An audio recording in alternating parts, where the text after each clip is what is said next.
All right, what's up? So, lots of updates, lots.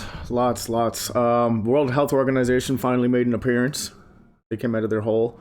Um, it was 2 days since their last update. You know, they're supposed to be doing daily updates, kind of thing, and I understand that they're probably busy. Yes, I know, but people need information.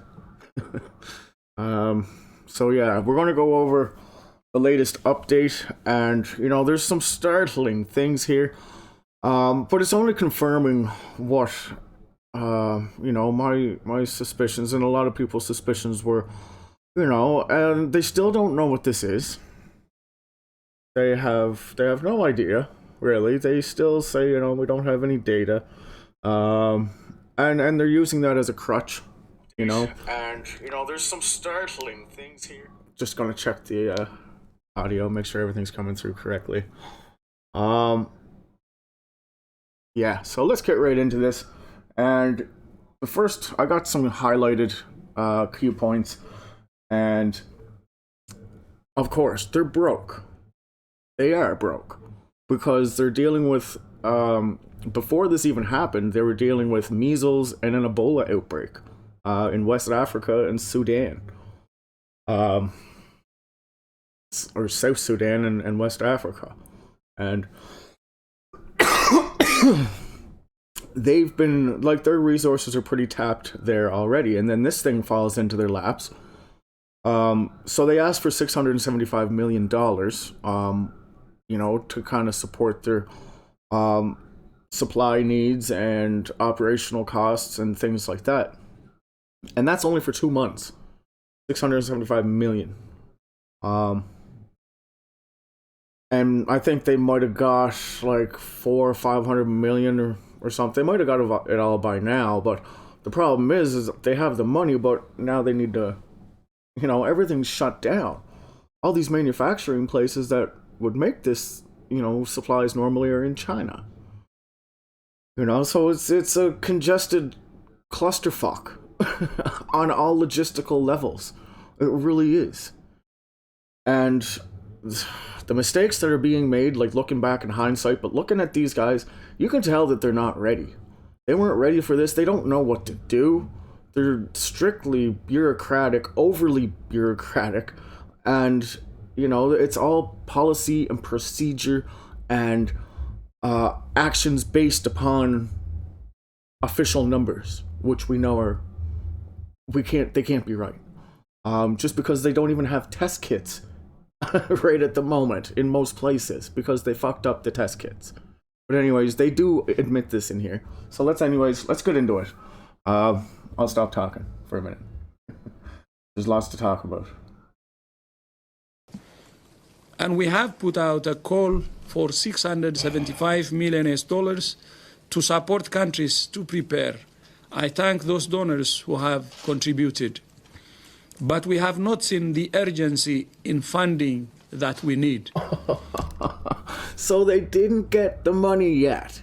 $675 million is a drop in the fucking pond.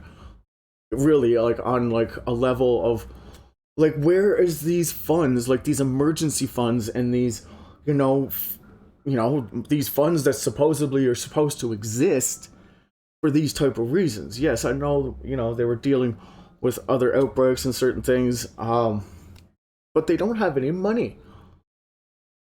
There's billions spent per day on like cigarettes and beer. Really.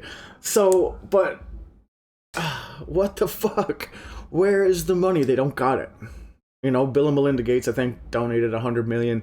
I think Jeff Bezos got in there and donated some money. I think there was another foundation that donated money, but people are only donating like 20 million or 10 million, and that's no good. Like, these guys are broke, and they sent out the test kits. They're asking for help. They still haven't received the help that they're looking for. Not good, right? Not good. So let's just continue on. Where they're discussing about the pandemic, kind of why it hasn't reached to that kind of level yet. And basically because, well, they have no data. That's right, you guessed it. They have not enough data to make a decision yet. But while all this is happening, this thing is spreading. It doesn't matter. The disease, this virus doesn't give a shit about our fucking data analysis. It doesn't sleep, and most people now are still just doing business as usual. And it's just spreading. Okay, let's check it out. The word pandemic phase, specifically for influenza outbreak cases.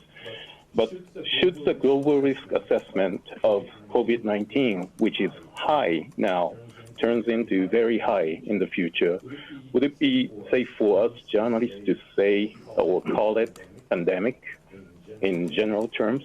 Thank you.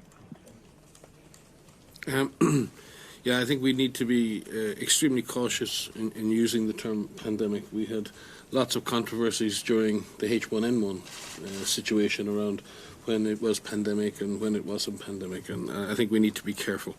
The real issue here is whether we're seeing efficient community transmission outside of China. And at the present time, we're not observing that. And as such, we're not in a position to have that discussion. What we're seeing is, again, as we said previously, the majority of cases outside China have a direct link still back to China. And of that transmission that's occurred in countries outside China, the majority of that transmission can be traced through existing transmission chains. But anyway, blah blah blah. They don't have the data because they're not seeing the transmissions because they're not seeing it in the data. But not all cases are being reported. There are extremely mild symptoms of this, and you can still spread it. It's still spreading. Of course it's spreading. And there's speculation now that the CDC, we're not going to go into too much conspiracy theory stuff here, but there's an actual telephone conversation. I'll play it, and it's about a concerned husband. His wife works at the hospital, and they're not prepared, and they're checking people for coronavirus in this small, it's not a community, I guess, but it's about 10,000 people on the outsides of New York somewhere, and they're testing, a couple of dozen people a week in that hospital alone of like 10,000 people, and they have apparently 6 confirmed cases who they sent home while they were waiting for test results. And when they got the test results back, they just said to be quarantined, right? But these people were out doing their thing, they're infected, and they were out shopping. Now, is this 100% true? I don't know. Is it logical? Because what they go on here to say is that the reason why they're not gonna, everything is, we don't want to panic the public. We can't say anything because we don't want people to panic. We want to be very careful with how we address things. Yes, okay, I understand. Yes, 100%. They do have to tread very lightly because the world is on edge. People see what's happening. And yes, and when he mentioned the H1N1 about the previous pandemic they declared, well, they declared it too quick. And they got some fucking flack for that. They really did. And it wasn't that bad, right? So now they're being super cautious, right, about saying, hey, this is a pandemic.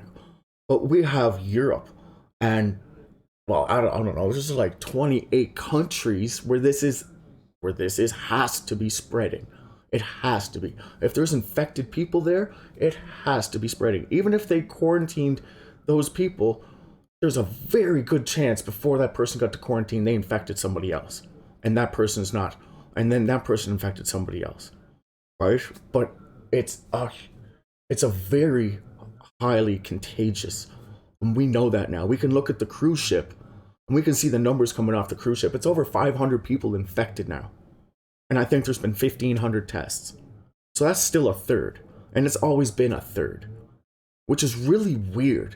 Because the numbers never really varied much more than a third.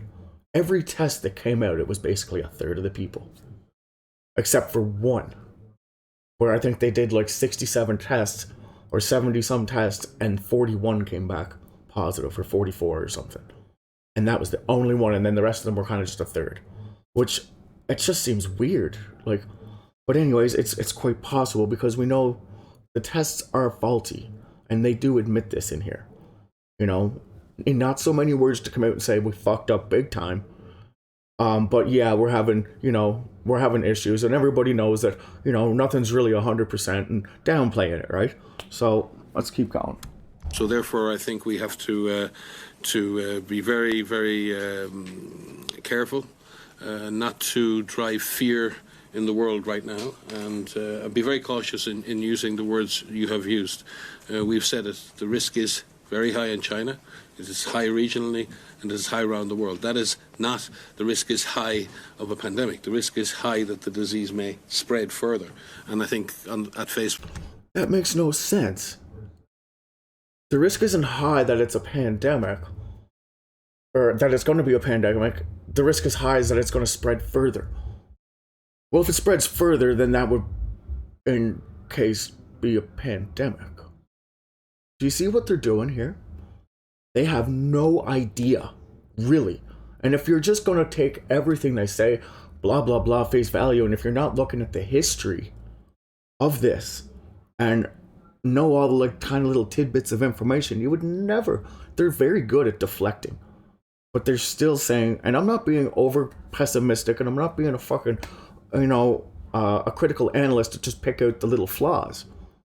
But they're not little flaws. They're huge flaws, is what's happening. But they're downplaying it.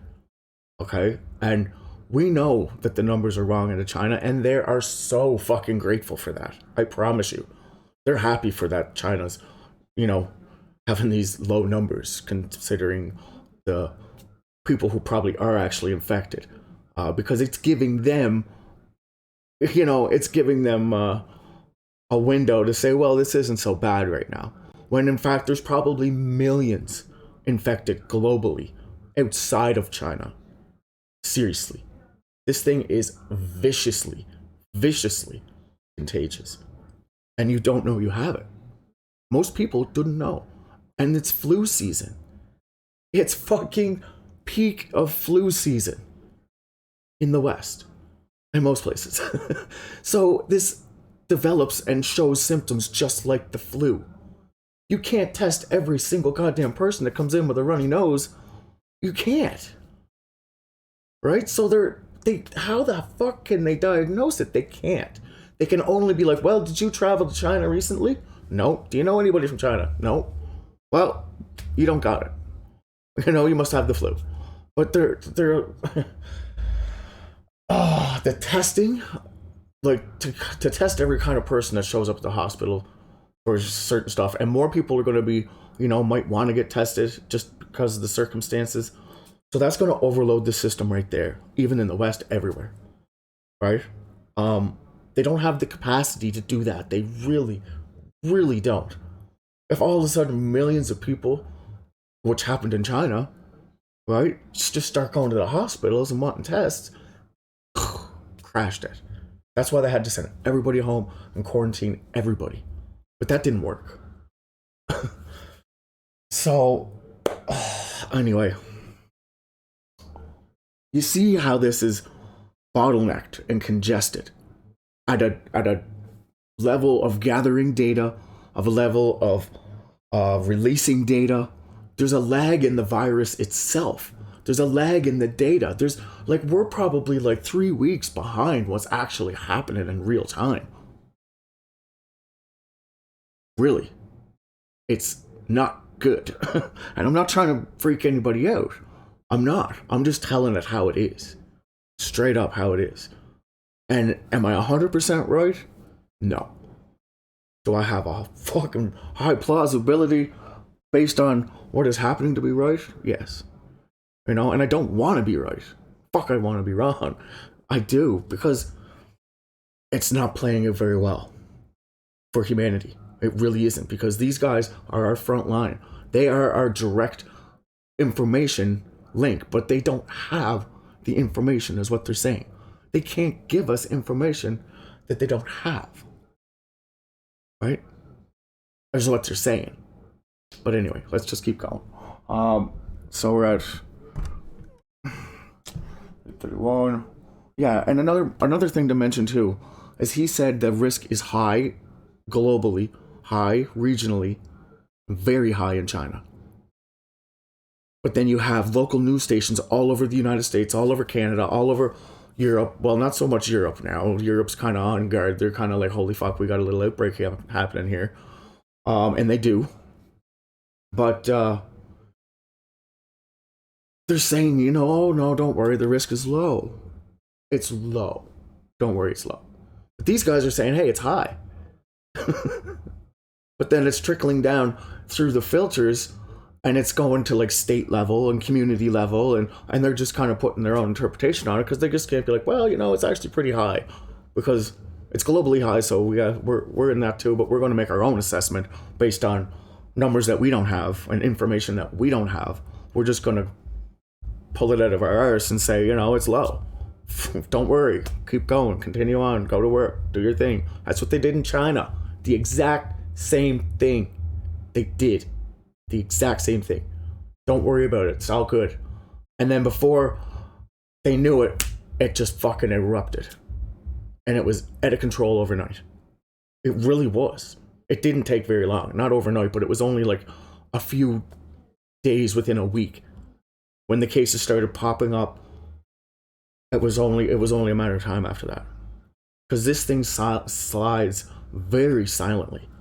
Very silently. And I'm not being over dramatic about this. I'm not. They know the numbers that if you get this, you can essentially at minimum infect 3 people. At minimum, given the right circumstances. You know, if you're in a room by yourself, well, of course you can't infect 3 fucking people. But if you're in a crowded subway, or if you're on a bus, if you're on a plane, you can affect 3 people or more. You know, minimally 3.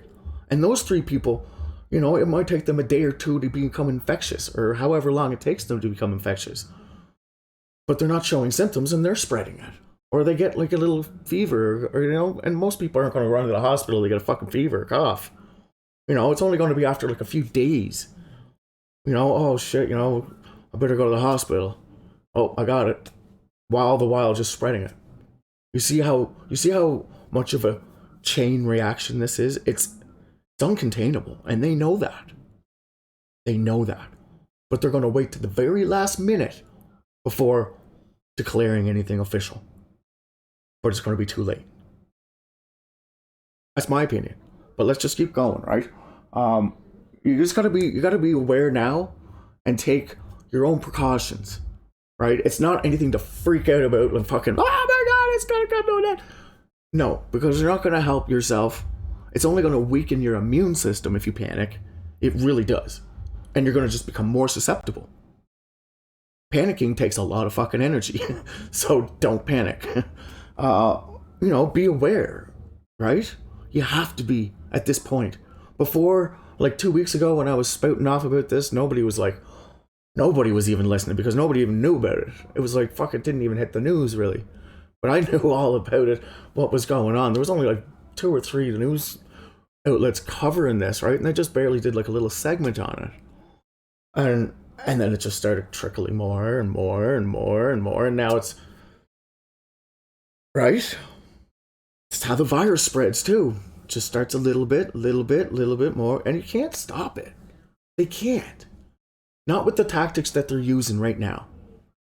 You know, they probably have a plan B of, yes, but that's the ultimate, you know, almost China's response to it, right? Because if you don't stop the spread of this, as elementary as that might sound, you're not going to stop the spread of this.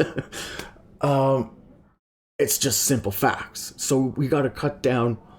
You got to cut down the transmission rate, and the only way to bring down the reproductive value, or the R naught value, is what everybody talks about, and get it below 1. To get it below 1, so you have, you know, in terms, if you have this, you can't infect another person, right? If it's below 1, not that you can't, but the probabilities are kind of drastically decreased. So, and the only way to do that is to kind of separate, right? And not just kind of separate, like shut her down, everything, like complete shutdown, everybody indoors, and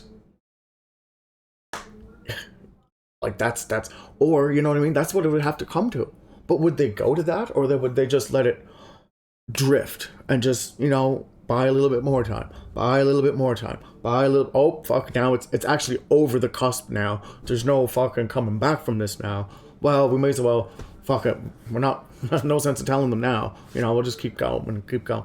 I don't know, is it like that?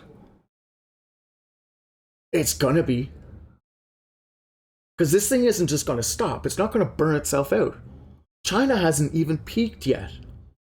It's been raging there for about 3 months. Like 3 months, just fucking wildfire. And it hasn't slowed down, it's only getting stronger.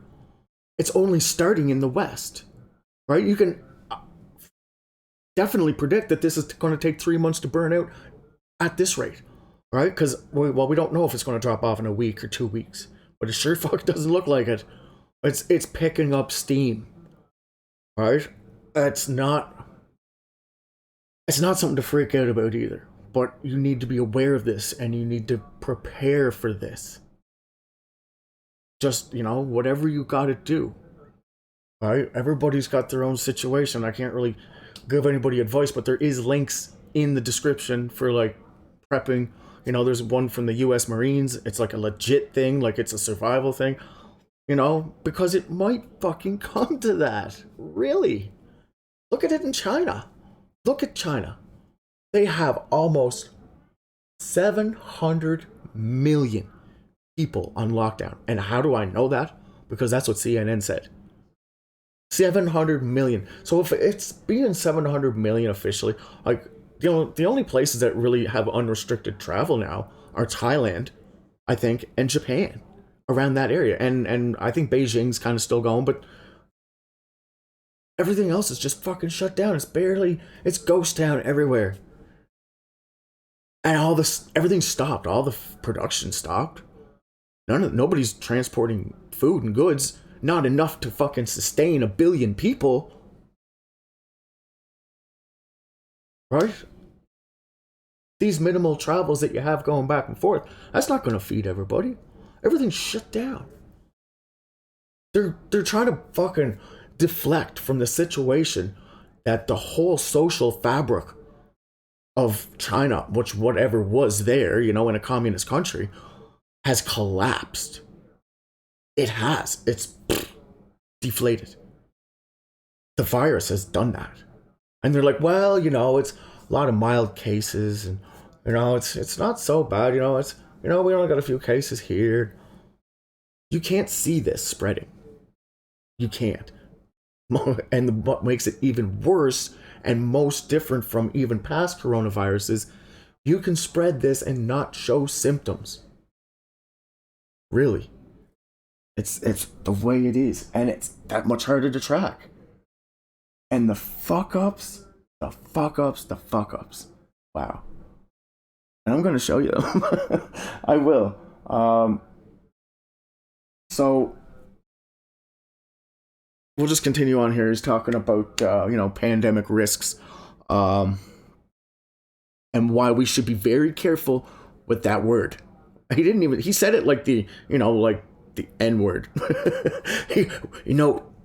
Nobody wants to talk about that word, and he said it like that. He didn't even say the word. And it was like, come on now. Like, fuck off. They know where it's at. Value, that is true. I don't know, Sylvie, you may have a comment on this.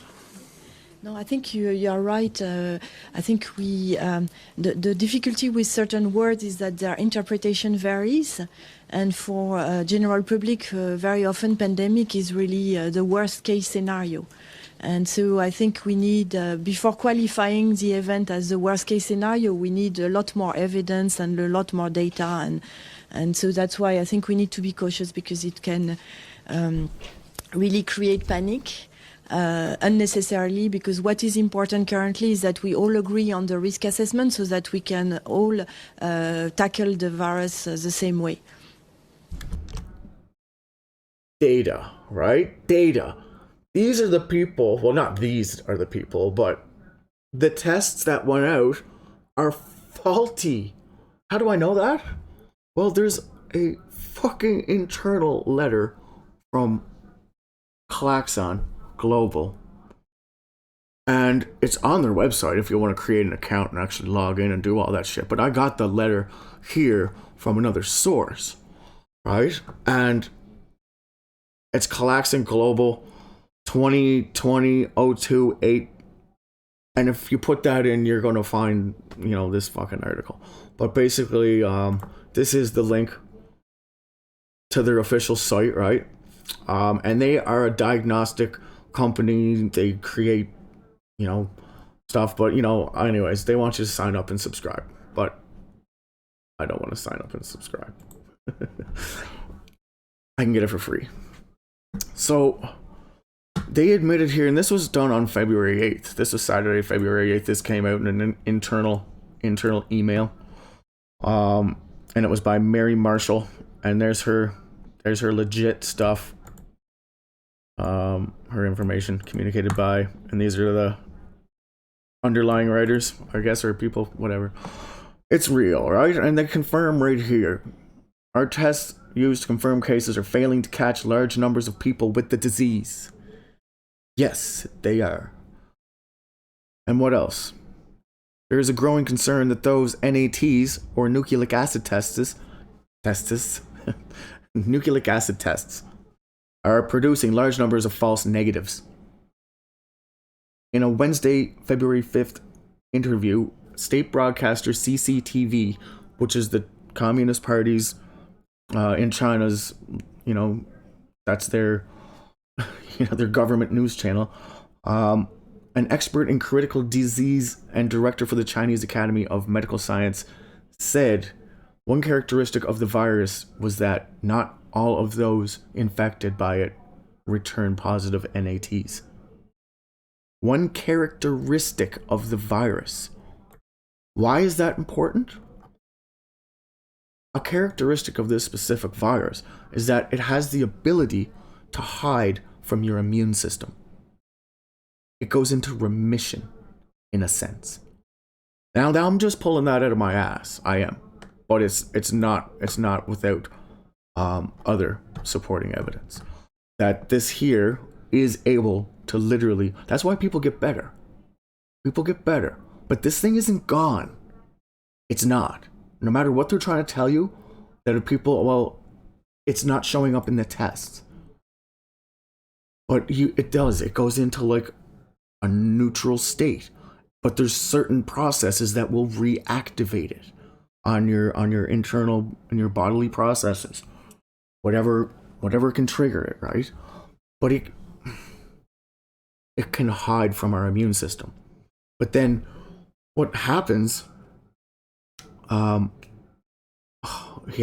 my god, when they apply these treatments that they're applying now with plasma injection, and this is something that they're currently studying. But the reason why they're using plasma, they're trying to create antibodies, and they're going to create these cytokinins, right? And these cytokinins are like little messengers, and they will signal like, hey, there's a problem over here, and it fucking sends all the fixer cells there to try and attack it, right? But what happens when they do that, it can overload your body. If this thing can literally hide from you and then it infects you again while I don't know. It's a lot of sciencey stuff, okay? It is. And I'm not 100% right on it, but I'm just saying it's crazy hard to detect. We know that, right? And the faulty tests are only making it even worse. Like, we have people that are showing up false but are positive, and they're just getting released like, oh, I don't got it. And that happened to the woman in Canada, the third case in Ontario. She came from right from the epicenter, right in Wuhan, from China, and came back to Canada on a flight was tested, came back negative, and just went about her daily life, you know, and then 3 days, or like not 3 days, I think it was 36 hours later, she started to get symptoms. She went to the hospital and tested positive. Now, did she catch it on the flight coming back? Possibly, right? She might have caught it on the flight coming back, and she showed it just wasn't in her system when she tested for it, right? Either or, the tests are not accurate as much as we want them to be. And these people are depending on that data. They're like, well, our data doesn't support, you know, making any decisions that probably would be valid at this point, or necessary to, you know, but, you know, our numbers aren't showing that right now. And we know that the numbers can't be right. To what extent are they wrong? Like, we could only assume that it's pretty big, considering that the internal memo from Calaxin is stating that 30 to 50% of the tests, even though people are confirmed to have this, are testing negative. 30 to 50%. It could be lower than that. That's just it could be higher in certain circumstances. But now they got faulty test kits on top of, oh my God, yeah, right? So, update. So this is about the team in China. They're going to go into another question. There's a technical team that went there. It was only last weekend, if you can believe it or not, the first time they put boots on the ground and put this technical team in Beijing or something. I don't even think they're in Wuhan. They're in Beijing, is where I think they're stationed or something, but they're gathering data and all this stuff. But, you know, anyways, it's just a wow. Then we go to Chen. Yang with Xinhua News Agency. A joint team of Chinese and WHO experts has begun field inspections on the outbreak on Monday. So up till now, any updates on their latest findings and next steps in the coming days? Thank you. Yes, the team have had a series of face-to-face meetings with Chinese counterparts. And it's excellent to see such eminent international experts working side by side with their Chinese counterparts now. Much of the work over the last 72 hours has been in laying out and agreeing on what are those outstanding questions. We've been speaking about those unknowns, and it's agreeing what we know, agreeing what we don't know, and agreeing what is the best way to access the information on what we don't know. The team will then They just have a lot of we don't know. We're just trying to find the way to access the information that we don't know. They don't know. And everybody's glued to these people for a response or for something to do. You can't wait for these people to tell you what to do. They won't. Well, they can suggest it. They're just a committee.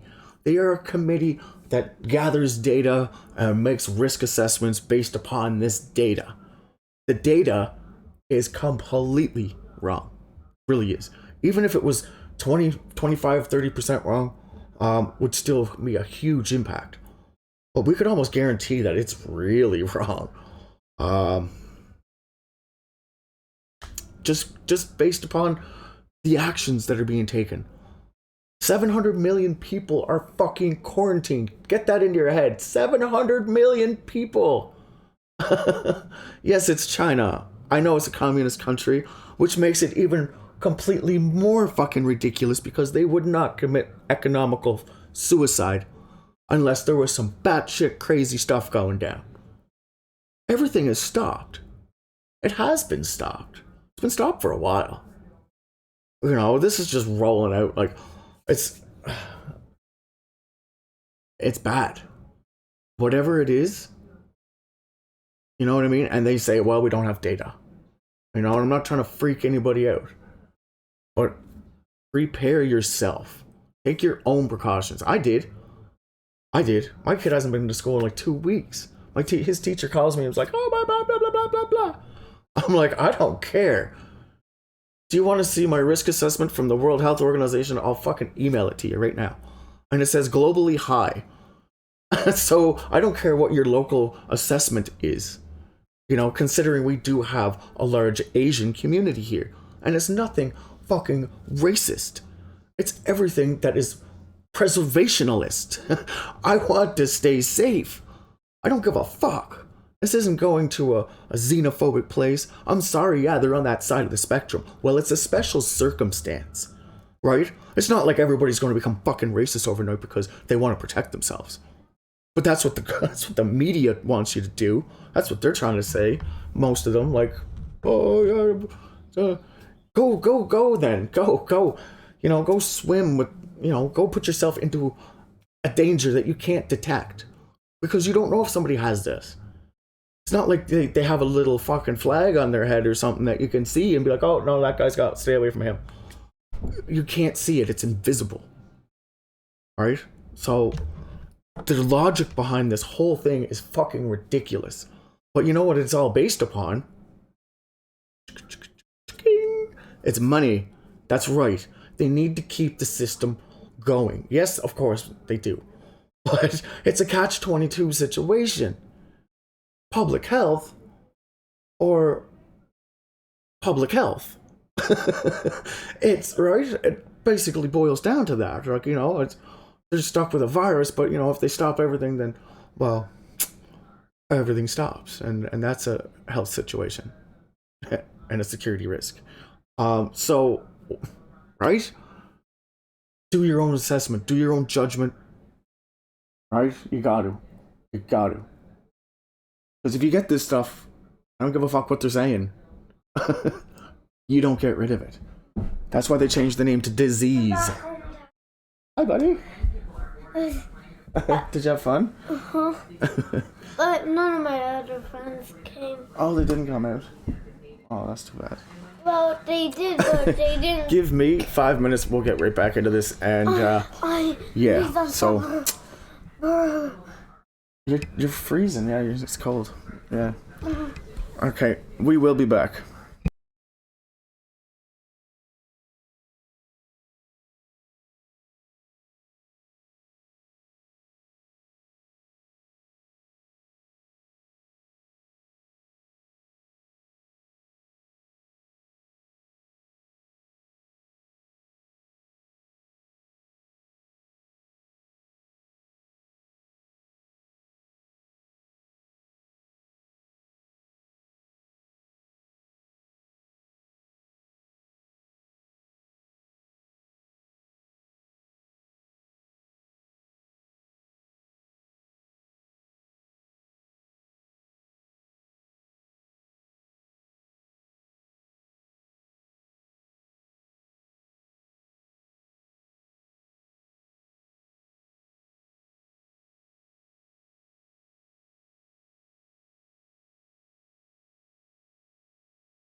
All right. Thank you for waiting. If you did. Um. So yeah, it's for your own benefit too, really. So back into this. I just smoked a big joint, so I'm all set. My little fella's got a snack and he's ready to go. So, where are we at? 10, 18. 10. Okay, so this is a big one. And just listen to what they say here. This is a prediction about how far this will spread. There's current models being based out of the UK. I seen this report's like a week old, and it's based on current numbers. All right, this is based on numbers that we currently have, not the numbers that should be reported. Okay, so just remember these things because it's so vital. They're so fishy, these people. And I'm not being overly skeptic or pessimistic. I'm really not. I don't think so. Got a fair sense of judgment, so. But I'm kind of biased to the situation. Chen from Xinhua News Agency. My question is, a WHO advisor recently said that new coronavirus could infect 2/3 of globe. It's still today a concern of the world. What's your comments? So he said there's a report that says that this could affect 2/3 of the globe. What's your comment? On this estimate? Thank you. WHO works with many people around the world, and see how they come out and approach the answer. Well, we work with many people. You know, that means, you know, it's not really our responsibility. We're deflecting this now down to many other people. They're automatically rolling it off their shoulders, right there. You see how that works? It's psychology. These people are fucking very smart people, right? They're trained to do this, right? They got to address the public in a manner that, you know, is going to satisfy, you know, some people who are just going to blow it off, but it's, yeah, right? So I'm just being too particular. My apologies. Let's go. And people can express views on likely scenarios. And many of you have seen the various ranges of R0 or R0 that's been proposed. And all of that is important in generating hypotheses for possible scenarios in the future. But we've dealt with this previously because we had some of the same predictions last week from other scientists. All predictions are important. Most predictions are wrong. And I think we need to be careful with that. Now, he said all predictions are important, but most predictions are wrong. Now, I'm not looking at this again from a pessimistic type of viewer, but you gotta be skeptical. That's all he says. He says that they're wrong. Wrong how? Wrong in our favor or wrong against our favor? Right? They know the numbers aren't right. They know the models aren't right. They do give us information, but you gotta be paying very close attention to pull it out. And it's not just picking and choosing bits of information to pull out, but that's all they're giving us. Everything else is just circular conversation, deflecting and saying, well, we do our this and this is our protocol for doing this. You know, and they can't deny or confirm that, you know, 2/3 of the world could possibly be infected by this from this report. Like, that's based on current numbers. And based on what we know with these RO values. I think it's higher than they're letting on for sure. Because the models are wrong. Because they're going off the numbers in China. And I'm like, if you can't get the numbers out of China, just even from... That's why they changed all their diagnosing strategies now, because they ran out of test kits, and it's like 3 days to get a test back. But they ran out of test kits a while ago. But then the test kits are faulty too. So, like, you know what I mean? It's just so bad. And not only that, the test kits, they resorted just to diagnosing this by chest scans and accompanying symptoms, like if you got a high fever, let's say a low blood cell, or like a low T cell count, or a high blood pressure, and you got all these things going on with a pneumonia, then they're gonna say you're suspected or confirmed. They're confirming them now, because they have no other way to diagnose them. And not only that, everybody is in quarantine. 700 million people effectively in some type of restrictive movement. So how are they going to get to the hospital? Hospitals are already full. How are they going to diagnose them? Do you see how crazy this is? And they're being like, no, don't worry. We only got like 1 billion people cut off from the rest of the world. They've never done this to a single fucking city before. Anywhere. For any outbreak. Even when they called a pandemic with the Ebola and all that shit, at the H1N1, there was still movement. There was still flights. They didn't quarantine a single fucking city during that time. And it was a pandemic, but it wasn't. They just issued it and said, and then they had to retract on that, and they took a lot of flack because they announced it too soon, right? Because it did cause a big economy kind of issue, right? So, you could almost think that they're kind of being very hesitant, and they're not just, they're an advisory committee. They take donations from other countries to operate, to sign their paychecks, to pay their doctors, to support their staff, their funds, their resources, right? They depend on donations. Right? Money talks. I don't give a fuck. And their biggest crutch right now is the official numbers coming out of China. They're so happy that China is like fudging these numbers, because it gives them more time, right? It really does. And they're downplaying everything. And am I being over? No, I'm not. If anything, I'm being under, I think. I'd rather, it's no. But anyway. Yeah, it's just so much. It really is.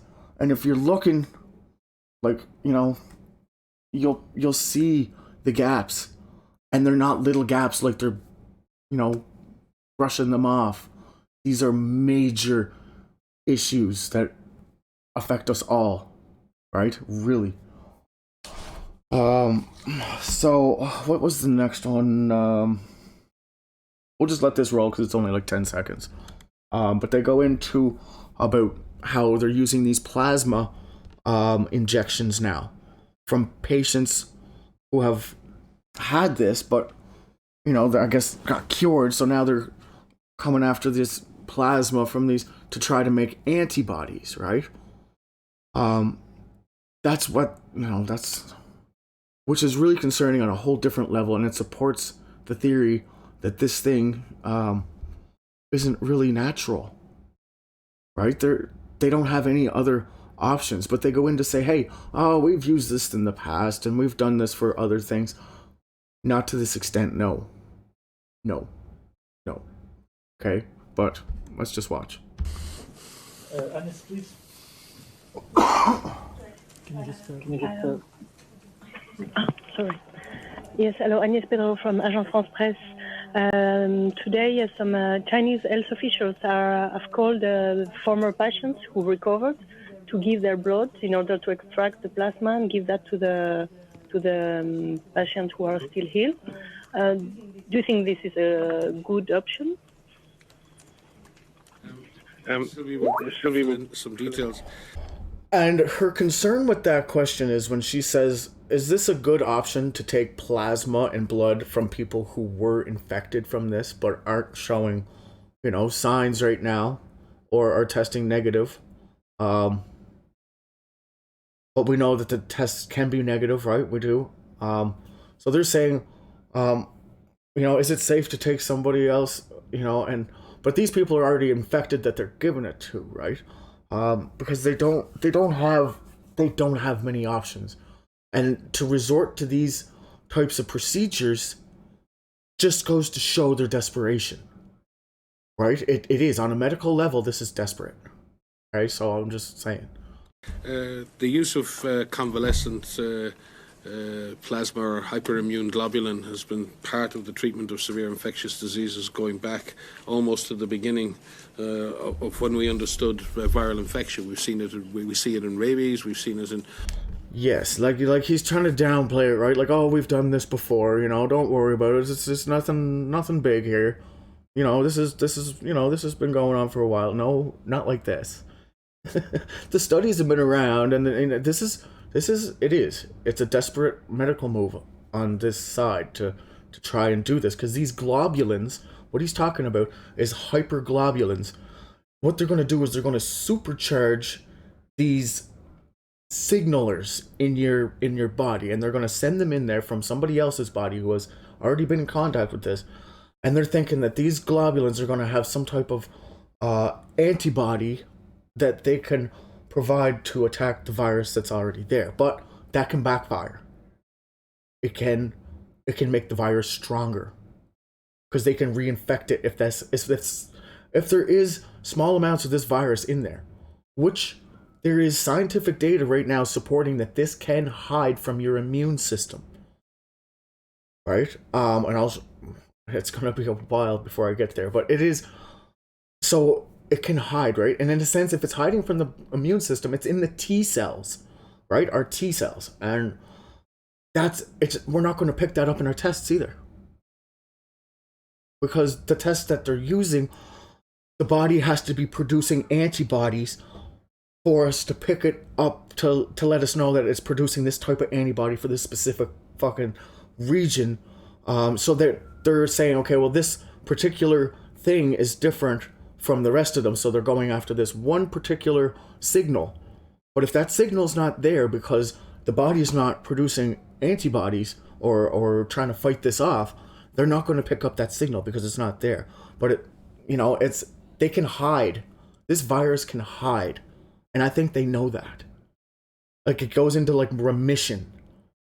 But you still have this. That's why they changed the name to COVID-19. COVID, like COVID, coronavirus, but the D at the end stands for disease. And just go look up disease if you want to get a reference of what a disease is. You got this, right? And now they're saying, yes, people are being cured from it, but the tests are showing negative. And the tests are showing negative quite possibly because this thing has gone into remission in some people. But then certain processes will activate it again. And am I completely wrong?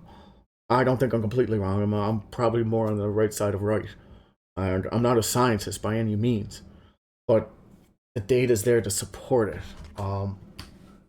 It's just that simple. So I do have, and I might go into that, I do have past videos on it.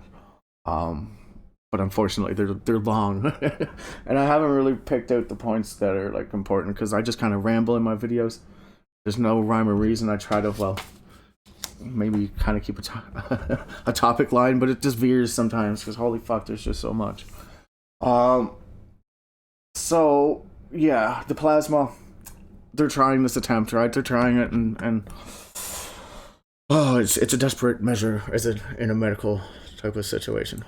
Other infections, and it has proven effective and life-saving in a number of different diseases. Diphtheria have been one most recently, where we use a similar approach. So it is a very important area to pursue, and again, we will need to look at how it's used, which patients are most likely to benefit from its use, when during the course of the illness it will be beneficial. Because what hyperimmune globulin does is it concentrates the antibodies in a recovered patient, and you're essentially giving the new victim's immune system a boost. You're giving them a boost of antibodies to hopefully get them through the very difficult phase. But that can cause a cytokine storm or a blood storm. Because when they're bumping up these immune cells, right, from this plasma that they're hoping that has some antibodies or antigen that's going to fight this from other infected people that kind of maybe healed, they think. So, but by doing this, they can trigger something way worse. Really. And that's why they're like, is this, but to resort to this level, because your body's going to naturally produce levels of these T cells and these guys that are going to fight the infections, right? These globulins. So yeah, I'll just show you right here what it can cause. And they call it a blood storm. Right? Coronaviruses can also cause problems with other symptoms of the body due to hyperactive immune response we mentioned earlier. Right? So hyperactive immune response. But what they're doing here is what they're going to say is they're going to create an artificial hyperactive immune response where coronaviruses are already known. So what you're going to have is a whole bunch of cells that are going to start attacking even your good cells, even the healthy ones. That's what they will do because there's just so many of them. It's a probability thing that when these guys interact, they're not necessarily going out for the healthy cells, but there's so many of them, they're actually going to start affecting your healthy cell count to a point where it's going to be very detrimental. So it could happen, right? So that's what I mean when I mean by taking this level of response, it's a desperate measure because they'd have no fucking options. They've been at this for 2 months at least, or 3 months in the hospitals, trying different things to try and get this. Certain people are responding to different things, but there's absolutely no consistency and nothing to prove that these things actually work, right? That these methods that they're using actually work. And nothing's to say otherwise that this isn't the disease going into a remissive state. And it's hiding from the immune system, and it's hiding from the testing. And certain biological processes will activate this again. And again, that's why they changed the definition to disease.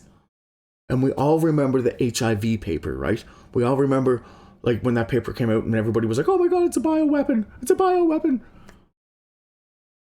They used HIV proteins, not HIV. HIV proteins infect your cells on a whole different level. They use fusion, where the other one uses endocytosis. And why do I know those words? Because I've been studying this like a madman. I really have. Because there's something that just doesn't click.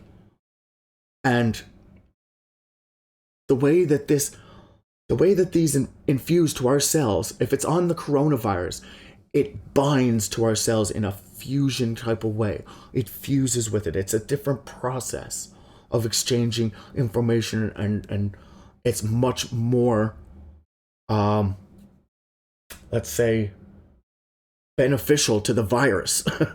Much more, because it has like a super heightened sense to go out and search for cells and infect them.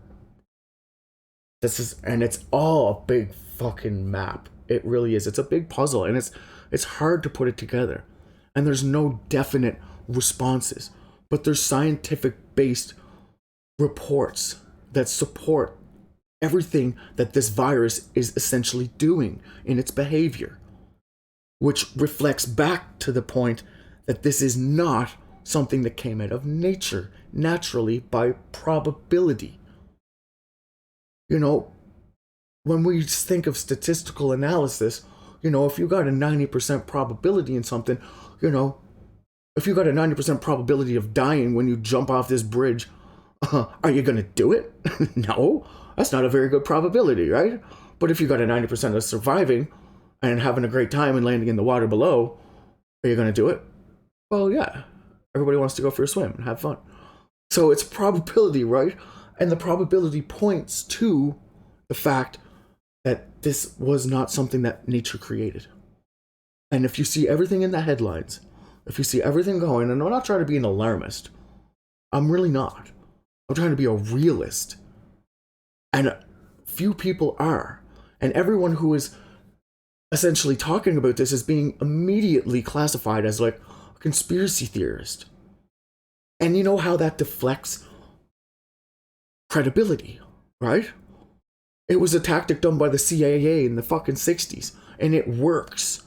It works. All those guys, no, it's a conspiracy theory. As soon as somebody hears the word conspiracy theory, it's a trigger in the fucking modern mind that it's bullshit. There's just no rhyme or reason to it at all. Most conspiracy theories are based upon fucking factual evidence. You know, there are left field ones, of course. But most conspiracy theories are things that can't not be proved, but show, you know, a lot of supporting data. So it's a probability thing, right? But this isn't a conspiracy theory. We are going to witness this happening. We can visually see and look out, and just like, depending where you are, you know, it's going to affect you very soon. If it's already not affecting you. And it's definitely affecting 1 billion people in China or more. It's a 1.4 billion. It's not just China. There's other places like Russia, like they're shut down the borders over there. Like Japan, like they're kind of basically a China, but they got their own kind of independence. And that's the place that we want to be watching. Beijing and Japan right now. Those are the two key cities to watch. I know every other city in China shut down, but they did a pretty good job of, you know, covering up things. But Beijing is more of a capital. It is the capital, so it's going to be a little harder for them to kind of hide the scale of their actions publicly. You know, there's a lot of videos coming out, and we see the actions that they're taking. Right? It's to the extreme, and you don't do that unless you know it's something really bad. And just by the whole cover-up situation, China, like it just doesn't all play right. And the information, like everything that we're relying on, the data that we're forecasting our models and predicting how this is going to unfold, is 90% based on numbers out of China. The only other numbers we have that are factually correct are at least as close as they can be factually correct, considering the testing problems and just the sheer elusiveness of this disease to test. We got numbers off the cruise ships, and there's over 500 people infected and 1,500 tests, and we know the tests aren't doing the greatest, so we could almost bump that up plus or minus fucking 20%, you know? It's savage how this is unfolding in such a way that it's like, it's so idle, right? It's just kind of trickling out, but they're doing all they can to suppress like what's, you know, basically really happening, but they can't suppress the fact that there's 1 billion people in China cut off from the world. But nobody's looking at that. Nobody's looking at the fact that China is fucking shut down. Not just one city where it started, when I was like, what the hell? 11 million people, how the hell are they going to do that? That's never been done before. What the hell's going on here? Some kind of China...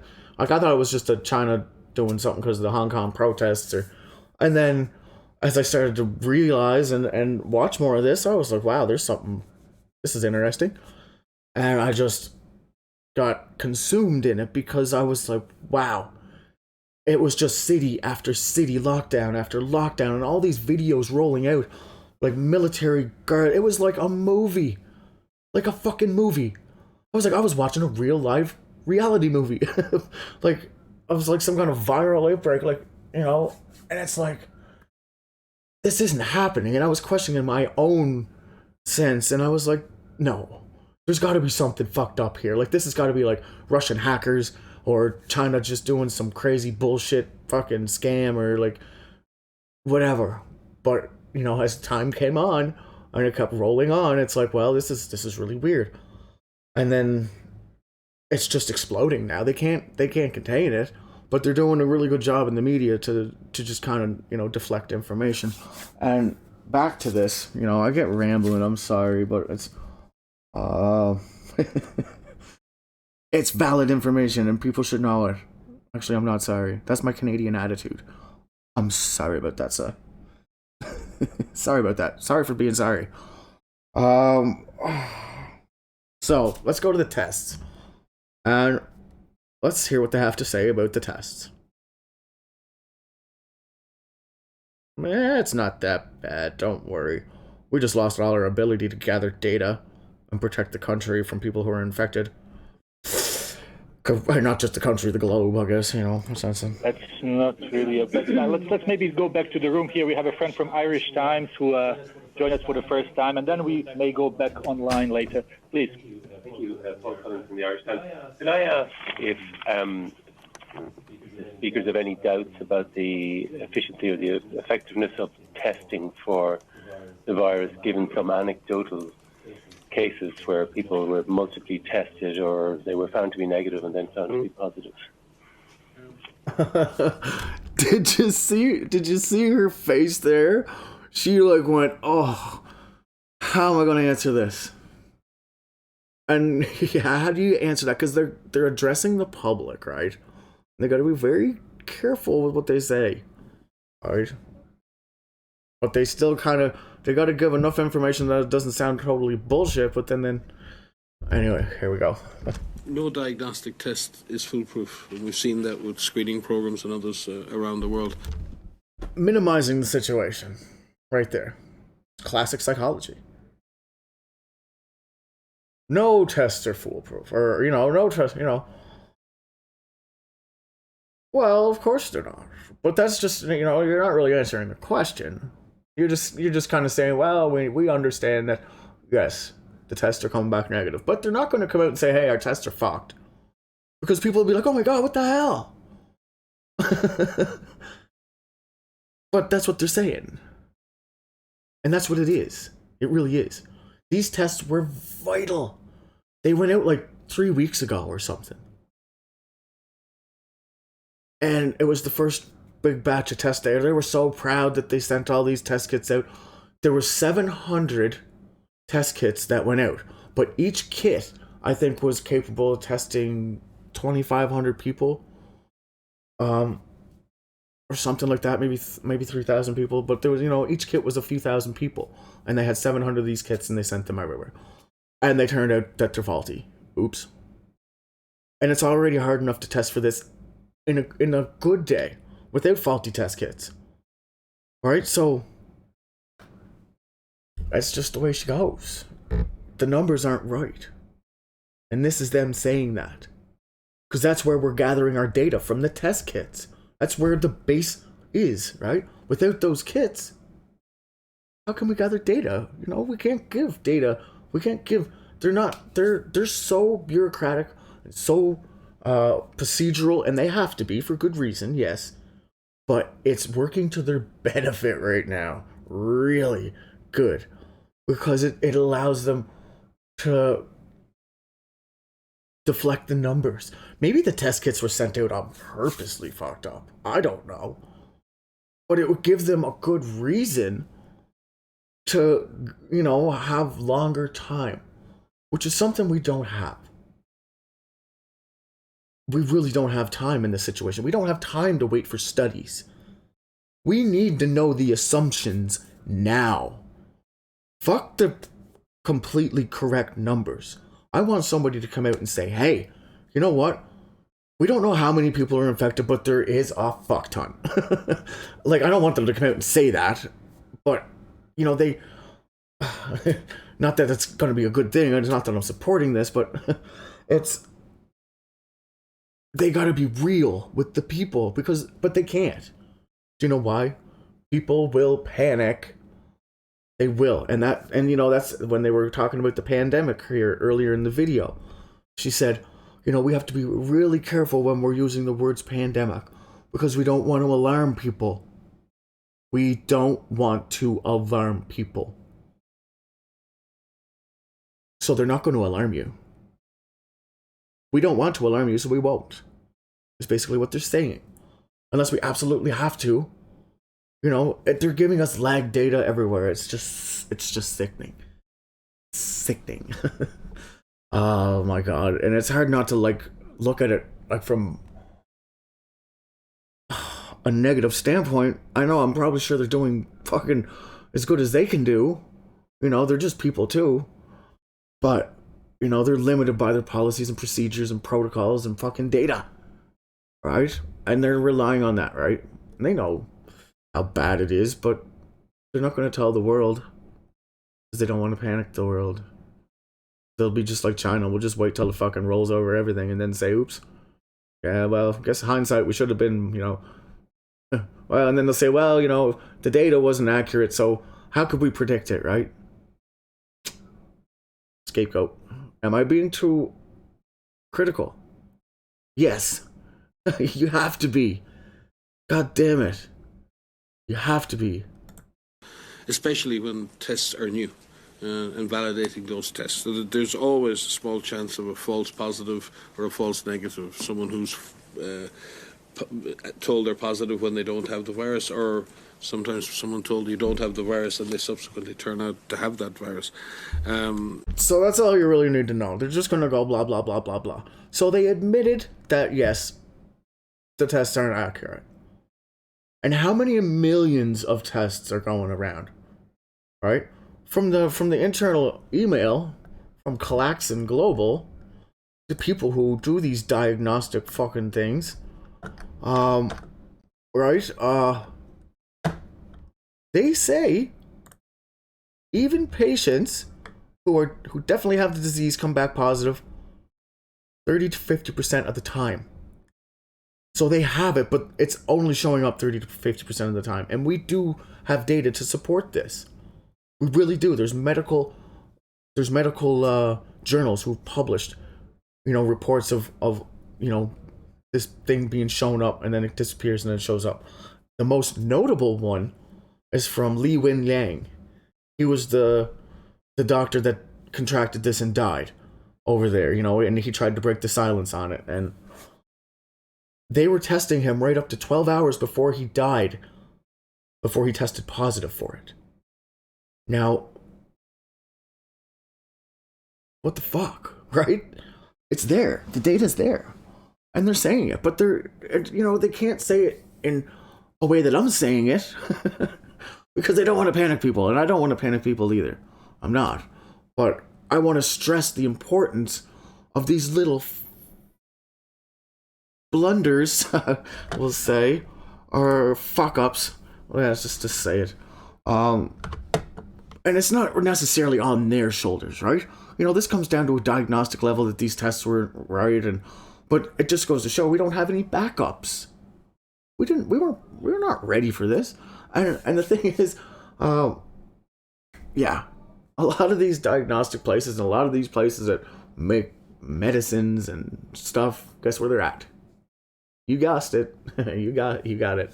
China. That's right. They're actually considering that there's going to be a shortage of medication after February on a global level. Right? Generic medication. Because China's a big producer. So it is an important consideration, and that's why clinical suspicion and intention to treat diagnosis is always very important. If there's an epidemiologic link with the previous case, and if the person is extremely ill and you get a negative test, you would always retest that patient. So the retest protocols and then validation of those samples and reference I will labs, be back in especially where countries are testing for the first time. Stick we require around, and ask countries to share the first 100 samples with an international reference lab so that we can validate their testing protocols. So there's a lot of checks and balances in place, but again, we rely on common sense. No test is foolproof, but what it does allow is busy clinicians and others to identify those patients who have COVID-19 and treat them accordingly. Very much. We will try one more time to go online. We have someone calling us from Canada. Can we try? Can we try? Can you hear us? Yes, can you hear me? Yes, please. Can you introduce yourself? Yes, my name is Jean-Benoit Legault. I'm with the Canadian Press in Montreal. There are reports that roughly 100 passengers have now been infected on board the Diamond Princess. What more can you tell us on that front? And if possible, I would like to hear Dr. Briand very briefly on this matter. Thank you. In French. Thank you.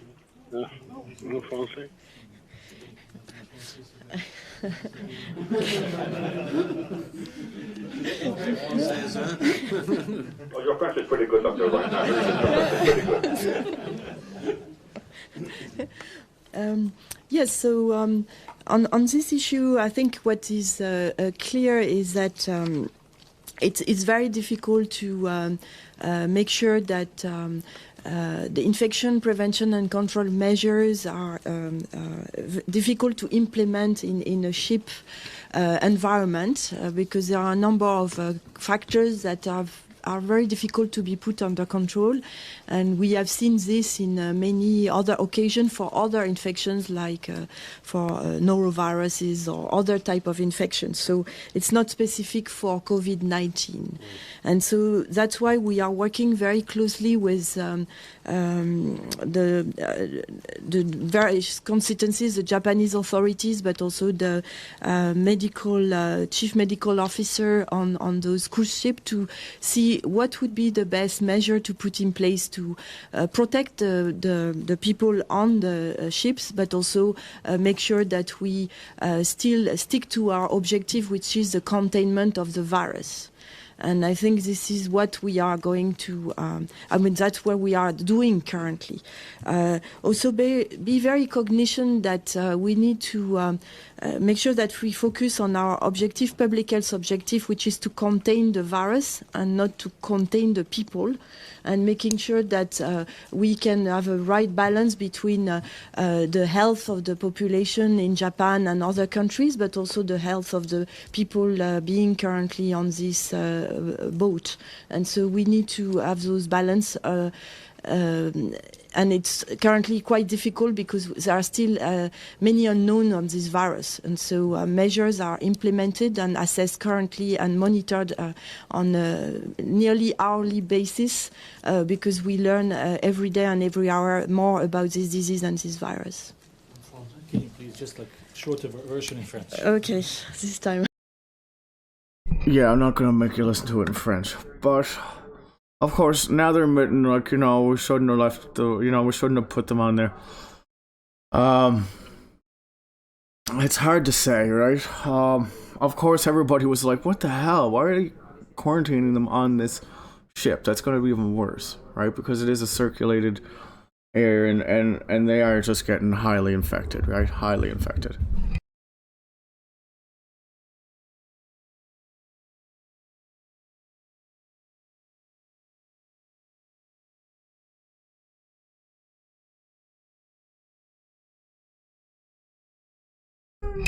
Yeah, and they also mentioned that they need to contain the virus, not the people. I'm just wondering how they do that. Because the virus is in the people. You can't separate the virus from the person.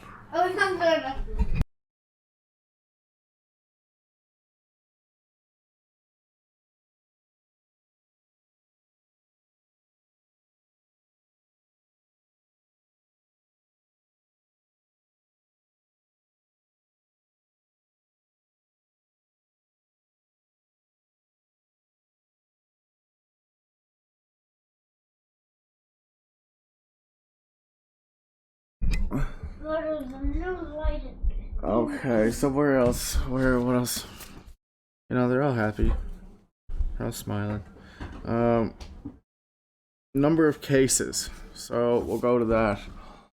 Yeah, and this is just fucking banana. Let's try to get Sarah Jerving from Devex. Sarah, can you hear us? Yes, thank you. I just had a question about the reported figures. So in your daily updates, WHO is reporting laboratory cases, but at the beginning of this press conference, you used laboratory plus clinical cases. I'm wondering what the media should be reporting, laboratory or clinical cases. The data we received this morning doesn't disaggregate between the laboratory and clinically confirmed cases. That's why we've reported that gross number. I believe we will continue to report both numbers as they're made available. But I think the overall number combined of both will probably be a better number going forward. But we're working with our colleagues in China to see whether they will be reporting both numbers on a daily basis from here on in. So yeah, there's another number issue, right? With the number of cases, and like they know there's a big issue, right? You can see it on their faces, but they're trained to do this, and like you don't. There's something that's really off, big time, and I see it plain as day. And I hope some of you people come, and somebody else can see it, be able to at least, take the time and prepare yourself. Because, like, what the hell? If it turns out to be wrong, well, then at least, you're only wrong, right? But if it turns out that it is right and it's something else, you at least want to be prepared for that shit. I promise you, because you will regret it. Because there's just, we have to think about worst case scenario right now. It's just the way it is. Oh no, you're crazy. There's only like 4 cases over here, and there's only like 2 cases. That's how it starts. But this thing isn't spreading slowly. It's very fast. It ripped through China, like that whole province of 1 billion people in under 3 months. Like wildfire. And it traveled fast. You could just imagine it's going to travel just, United States, I think they only have like 600 million or 700, or like 500 million or something like that. And Canada's, is even smaller, but it's compact. It doesn't take long for this thing to spread, and it when it's gonna happen, if like they can't stop it, so it's just gonna keep spreading, and it's not the flu. It's not. So, the numbers aren't right, and they're basing these models off their numbers. So the models are wrong. In turn, right? Obviously. Thank you very much. Let's try to get quickly 1 or 2 more questions before we conclude. Michael from CNN. Can you hear us, Michael? I can hear you. Can you hear me? Yes, please, go ahead. Okay, Michael Boswick here. I'm a contributor to CNN. First of all, I'd like to salute you for your great information sharing efforts. I'm sure I speak on behalf of everyone that we're very grateful. Mr. Director General, at the beginning of the outbreak, you mentioned how important media are as partners and how important information sharing is. I'm sure you've read the same stories we have about video bloggers and others in China being arrested or detained or simply put under quarantine. And I'm wondering, given that kind of choking of information, if you will, whether you're prepared to address this issue with the Chinese authorities and remind them of how important during an outbreak like this is free flow of information, as long, of course, as it's accurate and verified. Thank you. How are you going to answer that? Would you like to? Yeah. No, we always encourage and would always encourage openness. We say the same, and one of our own principles here is we don't, when we get misinformation, our job is not to go after the people who release misinformation. It's to put out good information and give people the best information. So it's not about going after the messenger. And we do encourage openness and transparency at all levels. It is the best way for public health to do its job. Okay. The reporters that were reporting on how many bodies were coming out, and like these people went missing, and they were being detained for spreading, not lies. It's true, right?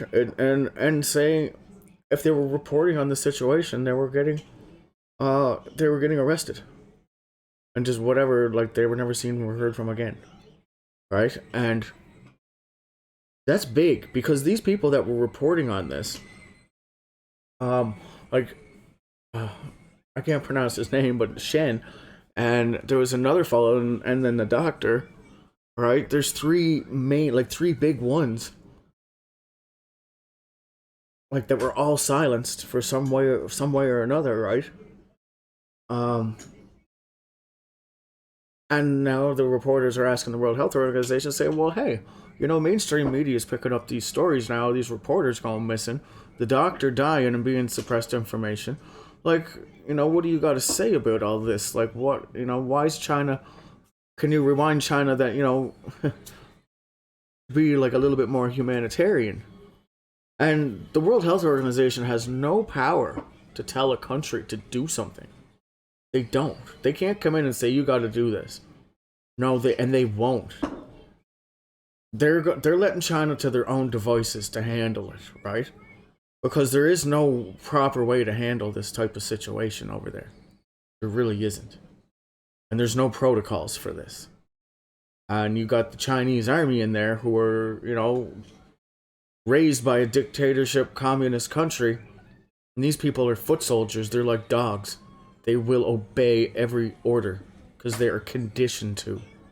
They're just like machines. They almost have no empathy or emotion or anything. They're trained to be like that. And am I wrong? No, I'm not. That's how they were raised from child soldiers, like from very young, right? So they're conditioned this way. And they're going in there and they're just unleashed on these cities to get people in their houses and get the quarantined or get the infected out and the dead out. That's their mission. Get the infected out, get the dead out, and quarantine the rest. And they're taking whatever measures are necessary. Whatever, not even necessary, just the absolute extremes. Because they're trying to send a message at the same time. If you look out your window and there's people getting killed and dragged off by the army, you're not going to go outside. Right? It's a fear tactic as well. So it's working. The people are going inside. Alright? But at the same time that they're inside, they're not getting medical testing. So all those people inside, how many are infected? Alright? Millions? Maybe? Who knows? But you can guarantee that if they shut down all of China, and even just one city, even just this one city to shut down, there's still not enough numbers officially to justify that action. Especially from a communist country who wants to keep their industry going at all costs. At all costs. It was a big move for them to shut things down. They're trying to make it seem like it's business as usual over there on the global markets. Because, investors are getting worried and actually people are pulling out. There's actually clauses in place right now that's, if you got money invested in certain places, you can't pull it out. I don't know what kind of thing it is, but it's like some kind of market protection fucking thing or something, right? Like you just can't have access to your own money. Because if you pull it out right now, you have to, I don't know what it is. I think it's like 2 months or 60 days before you can actually pull your funds out. Right? So it's crazy. The lengths and the absolute reaction. But then they're like, oh well, we don't have any information. We're basing all our risk assessments off data that's largely wrong. We can even say largely wrong because it has to be. It's not just a little bit. It's a lot. And they don't know how to react to this. There is protocols in place, yes. Those protocols will only take them so far. And the only thing that's protecting them right now from, it's giving them a crutch is these official numbers, right? Because, don't worry, it's all good. Oh, it's not. And you don't want to be caught. My whole purpose for these videos is you don't want to be caught in the hustle and bustle that might take place. Going to get supplies and food and things your family needs. Right? Daddy. What's up, doggy? I'm not a doggy. Okay, I will be back in momentarily. I won't leave you hanging. I'll let this play through. And if it happens to cycle, well, my apologies. I will edit it later, or I'll try. I'm not a good editor. Back in 5.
Okay, my apologies for the people who stuck around. Yeah, so basically that's it for the World Health Report. I'm going to start another stream up here momentarily. Yeah, I get rambling and I didn't really realize what time it was, and it's kind of like, I gotta make something to eat. So I'm going to gather some more data for you. I got a pile of stuff to show you. It just never ends. Wow. So anyways, subscribe or however you hit that notification bell so you can and I'm not trying to promote my channel. I just want to promote information. So share, right? Share if you think somebody could benefit from this. And it's not conspiracy theory left field stuff. It really isn't. It's factual driven hypotheses. But it's something we seriously need to be taken into consideration right now. Really. Because yeah, it's a big thing. Just turn on your news. They're talking a lot about it now. But not a lot about it. You know what I mean? Because we know nothing about it. So I appreciate you guys, and I will be back, and I will have a new, hopefully more streamlined. I never get it streamlined. I can't. It just comes out like a bleh. I try to organize, and it's just like no, because there's just so many things. It's hard to organize it. I need a secretary or something. Yeah. Anyways, an apocalyptic secretary. Wait, taking applications. Anyways, I will be back. So thanks for watching. Peace.